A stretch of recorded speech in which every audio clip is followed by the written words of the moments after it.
Birinchi, fokus. Hammasining boshlanishi fokusdir. Inson ongining yo'nalishi qayerga qarasa, energiya o'sha nuqtaga yig'iladi. Kuch o'sha tomonga oqadi.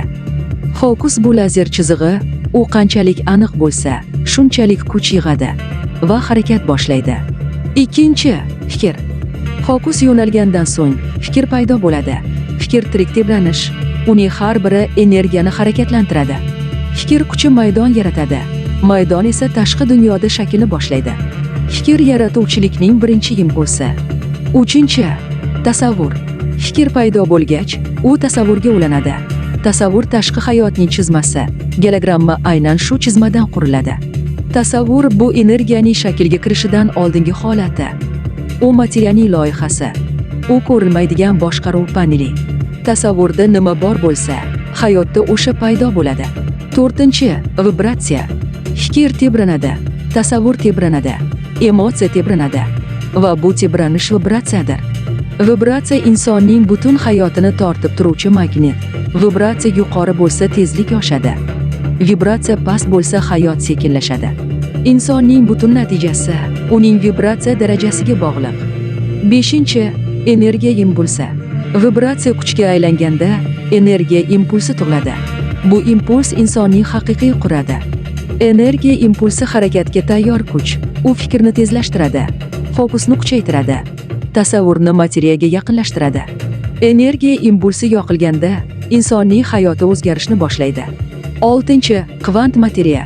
Energiya impulsi kuchayganda u kvant maydonini harakatlantiradi. Kvant maydoni materiyaning boshlanish nuqtasi.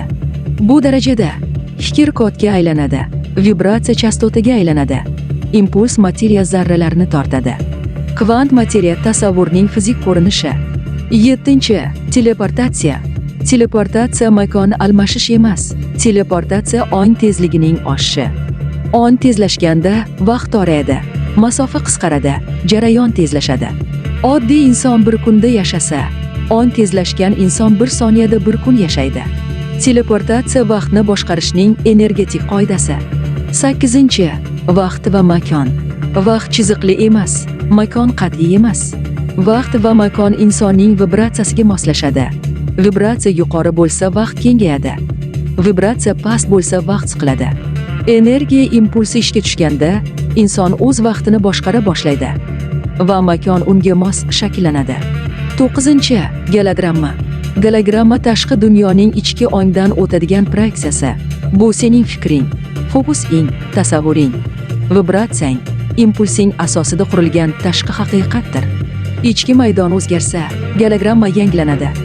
Shuning uchun o'zgarish tashqaridan emas, ichkaridan boshlanadi. 10-chi, telepatiya. Telepatiya energiyaning tabiiy uzatish mexanizmi. Inson nimani his qilsa, nimani ko'rsa, nimani niyat qilsa, shuning impulsini tashqariga yuboradi. Telepatiya odamlar orasidagi ko'rinmas signal almashinuvi. Odam sizni sezadi, siz odamni sezasiz. Bu energiya oqimining tabiiy qismi. Telepatiya onglararo aloqa, vibratsiya orqali ishlaydi. Ushbu 10 tizimning birlashishi insonning yaratuvchan kuchi.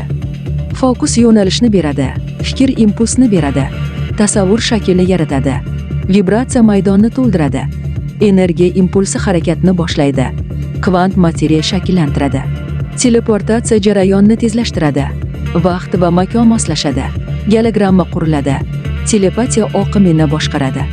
Shu 10 kuch birlashganda inson o'z olamini yaratadi va uni boshqaradi. To'liq kurslarimiz sotuvda. Yangi bepul darslarni birinchilardan olish uchun obuna bo'ling va qo'ng'iroqchani bosing.